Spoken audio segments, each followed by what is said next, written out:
Good morning, students. Today we are going to discuss about your chapter 3, that is animals nutrition.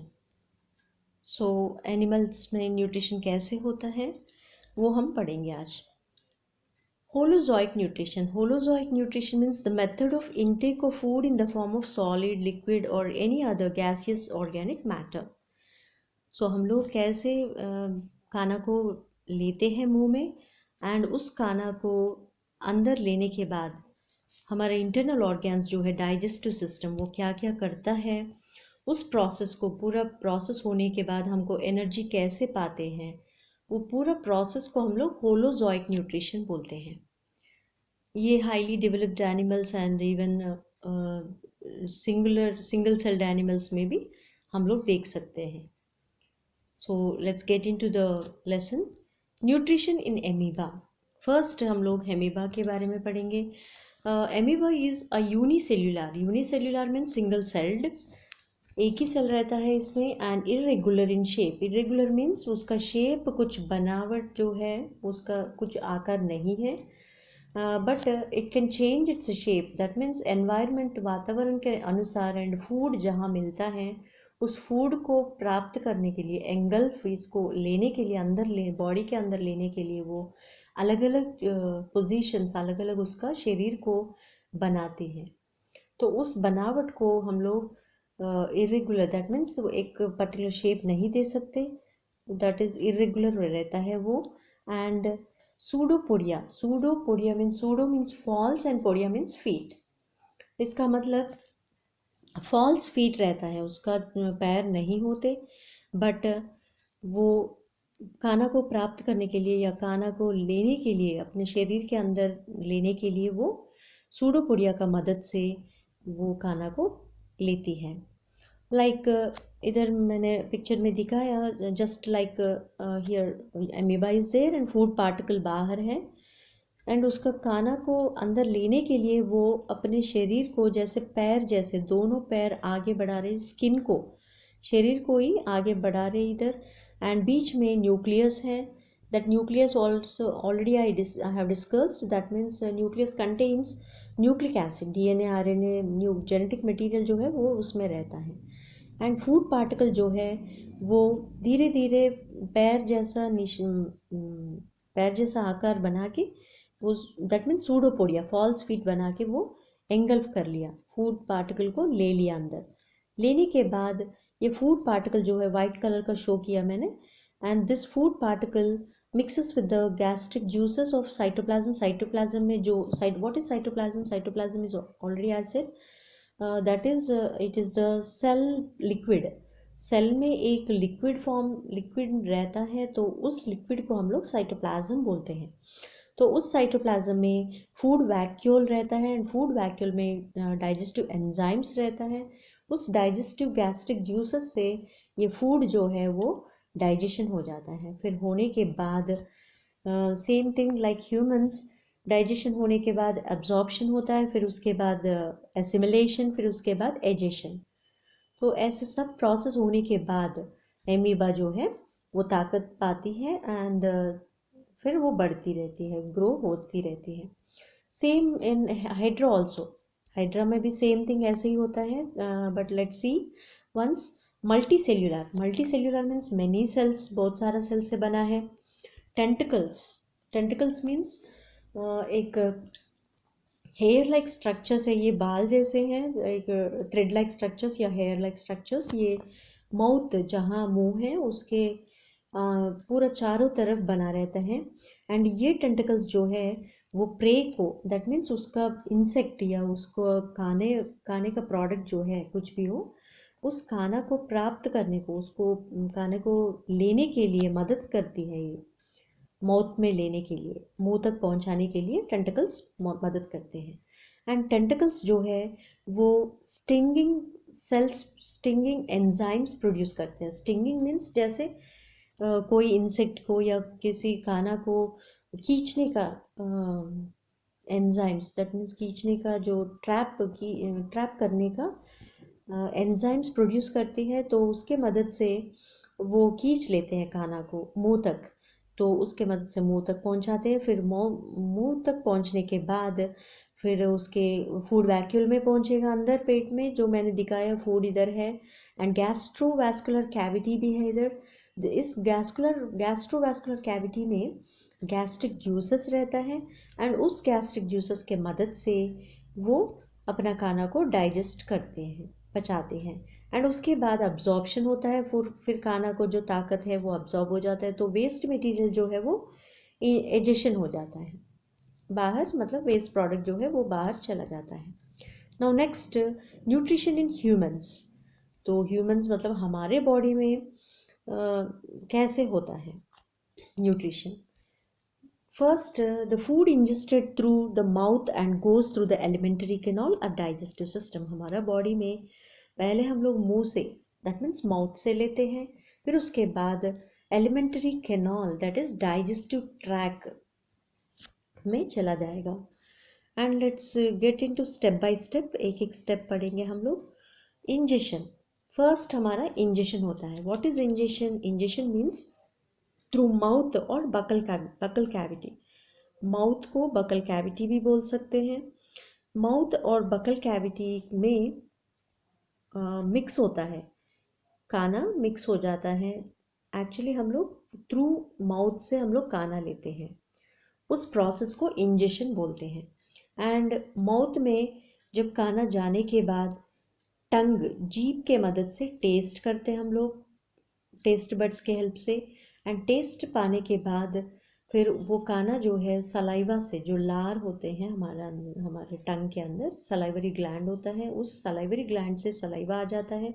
And saliva mixes with the food, food से mix हो जाता है। Mix होने के बाद फिर उधर थोड़ा बहुत डाइजेशन हो जाता है उस एंजाइम से, सलाइवरी एंजाइम से थोड़ा बहुत डाइजेशन माउथ में ही हो जाता है। एंड टीथ भी हेल्प करते हैं। जैसे टीथ जो है वो चबाने के लिए, चूइंग के लिए एंड कटिंग के लिए काम आते हैं। फिर उसके बाद then let's get into teeth. Teeth types के बारे में पढ़ेंगे पहले, उसके बारे में डाइजेस्टिव सिस्टम से पहले हम लोग एक बार टीथ के बारे में पढ़ेंगे। So teeth are of 4 types, 4 types होते हैं। First incisors, then canines, then premolars and molars. तो इंसिजर्स मीन्स फर्स्ट जो चार दांत जो आगे, जो ऊपर एंड नीचे, जो अपर जॉ एंड लोअर जॉ में जो चार आगे वाला जो टीथ है, उस टीथ को हम लोग इंसिजर्स बोलते हैं। एंड वो इंसिजर्स चिजल शेप में होते हैं, दैट मीन्स थोड़ा बहुत शार्प कट करने के लिए चिजल का शेप होते हैं। And front biting and cutting, ये काटने के लिए, कटिंग करने के लिए काम आता है। एंड इसके बाद कैनिन्स, जो इंसिजर्स, ये जो इंसिजर्स फ्रंट दांत है उसके बगल में ही कैनिन्स रहता है। एंड कैनिन्स जो है ये शार्प है एंड पॉइंटेड भी है। ये इंसिजर्स से भी कैनिन्स जो है वो पॉइंटेड मीन्स वी शेप होता है इनका, ये पियर्सिंग के लिए एंड टेयरिंग के लिए, तो फाड़ने के लिए, किसी चीज़ को ऐसे खाते समय उसके लिए काम आता है। And next प्रीमोलास। प्रीमोलास जो है चूइंग में चबाने के लिए, पीसने के लिए, लाइक चूइंग एंड ग्राइंडिंग के लिए प्रीमोलास काम आता है। दैट मीन्स दिस कैनिन्स के साइड में, कैनिन्स के बाद प्रीमोलास रहता है। एंड प्रीमोलास के बाद लास्ट में, सबसे लास्ट में, दोनों तरफ सबसे लास्ट में दोनों जॉस में मोलास रहता है। मोलास मीन्स लास्ट, जब से सबसे लास्ट वाला दांत जो चौड़ाई में ब्रॉड होते हैं उनको मोलास बोलते हैं। ये भी चूइंग के लिए, ग्राइंडिंग के लिए यूज़ करते हैं। एंड टीथ जो है 2 साल में, 2 ईयर्स के उम्र में हमको 20 मिल्क टीथ होते हैं। तो पूरा 20 दांत होते हैं, वो टेम्पररी है।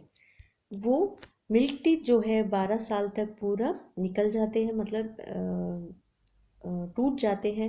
एंड देन परमानेंट टीथ, जो हमेशा के लिए लाइफ टाइम रहने वाला दांत आ जाता है, दैट इज 32 टीथ आता है। 20 टीथ के जगह 20 टीथ के जगह 32 आ जाता है। एंड 12 साल से शुरू होता है, 12 साल तक पूरा टूट के मिल्की टूथ चले जाते हैं एंड देन परमानेंट टीथ आ जाता है।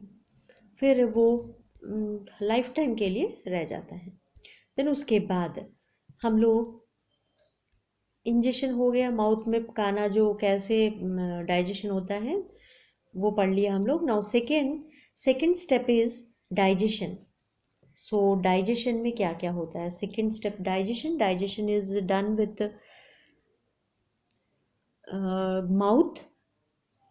माउथ का हो गया, बता दिया मैंने, सलाइवरी ग्लैंड्स हेल्प करता है। उसके बाद इसोफेगस, जो माउथ में खाना थोड़ा बहुत पच गया, जो थोड़ा बहुत डाइजेस्ट हो गया, वो खाना जो है फूड पाइप, जो ट्यूब लाइक स्ट्रक्चर रहता है हमारा गर्दन से नीचे तक, तो वो उसको इसोफेगस बोलते हैं हम लोग। तो इसोफेगस पेरिस्टालसिस मूवमेंट के मदद से, पेरिस्टालसिस मतलब वेव लाइक, जैसे लहरें जैसे अप एंड डाउन होते हैं, सेम ऐसे फूड भी हमारा ऐसे मूवमेंट करते करते पेरिस्टालसिस मूवमेंट के मदद से वो स्टमक तक पहुंच जाता है। And stomach J shaped, J J alphabet shape में रहता है स्टमक हमारा। एंड स्टमक में 3 प्रोडक्ट्स बनते हैं। वो है, जैसे स्टमक में फर्स्ट वन हाइड्रोक्लोरिक एसिड। ये जो हाइड्रोक्लोरिक एसिड है वो किल्स जर्म्स, अगर खाना में कुछ भी जर्म्स है तो कीटाणु है तो उसको मारती है। एंड देन एसिडिक मीडियम बनाती है। एसिडिक मीडियम इसीलिए बनाते हैं कि खाना को अच्छा डाइजेस्ट हो जाए, डाइजेस्ट करने के लिए। Then makes pepsin enzyme, even hydrochloric acid जो स्टमक में जो होता है वो पेप्सिन एंजाइम को भी तैयार करती है। एंड उसके बाद और एक पार्ट है म्यूकस। ये जो म्यूकस है स्टमक का जो भाग है, अंदर का भाग में एक लाइनिंग, एक पतला सा लेयर बन के रहता है म्यूकस। एंड ये म्यूकस जो है वो स्टमक से रिलीज हुआ हाइड्रोक्लोरिक एसिड हमारे स्टमक पेट के ऊपर असर ना पड़े, इसलिए ऐसे ना पड़ने का मदद करता है। म्यूकस जो है बचाता है, मतलब दैट मीन्स हाइड्रोक्लोरिक एसिड का एक्शन से हमको बचाता है म्यूकस। देन उसके बाद स्टमक में थर्ड पार्ट है पेप्सिन। ये जो पेप्सिन है वो प्रोटीन्स को पेप्टोन्स के रूप में बदलते हैं, कन्वर्ट कर देते हैं। एंड खाना जो है स्टमक में 1 to 4 आवर्स रहता है, 1 से लेके 4 घंटे तक। जैसे खाना है वैसे उतना घंटे तक वो रहता है पेट में। एंड पेट कहाँ पर है? जे शेप्ड में है and it will be abdomen में, लेफ्ट साइड में होता है। स्टमक जो है लेफ्ट साइड में बना होता है। एंड उसके बाद लिवर, डाइजेशन में लिवर भी काम करता है। लिवर है एक रेडिश ब्राउन कलर का जो पार्ट है right side of abdomen, that means stomach के ऑपोजिट। स्टमक लेफ्ट साइड रहता है एंड लिवर जो है वो राइट साइड रहता है। एंड ये रेडिश ब्राउन कलर का होता है। एंड इसमें बाइल जूस तैयार होता है, प्रिपेयर होता है, सीक्रेट करता है वो। देन गैल ब्लैडर जो है वो इस लिवर में जो बना है बाइल जूस उसका स्टोर करता है। बाइल जूस जो स्टोर करने वाला है gall bladder. So these are the parts and let me show here in the picture, like first हम लोग माउथ से लेते हैं हमारा खाना, देन सलाइवरी ग्लैंड के मदद से वो थोड़ा बहुत डाइजेशन हो जाता है। देन इसोफेगस जो इधर फूड पाइप है इसके मदद से पेरिस्टालसिस मूवमेंट में मदद से हम लोग स्टमक में ले आते हैं खाना को। देन स्टमक में ये हाइड्रोक्लोरिक एसिड के मदद से और डाइजेशन हो जाता है। एंड पेप्सिन जो है वो उसके मदद से प्रोटीन्स जो है पेप्टोन्स में बदल जाता है। एंड म्यूकस हमको हाइड्रोक्लोरिक एसिड से बचाता है एंड कीटाणु को मारती है हाइड्रोक्लोरिक एसिड। ये सब हमको स्टमक में हो जाता है। देन उसके बाद 1 to 4 आवर्स खाना भी इसी में रहता है, डाइजेशन होता रहता है। देन इसके बाद लिवर में से जो बाइल जूस आया है वो भी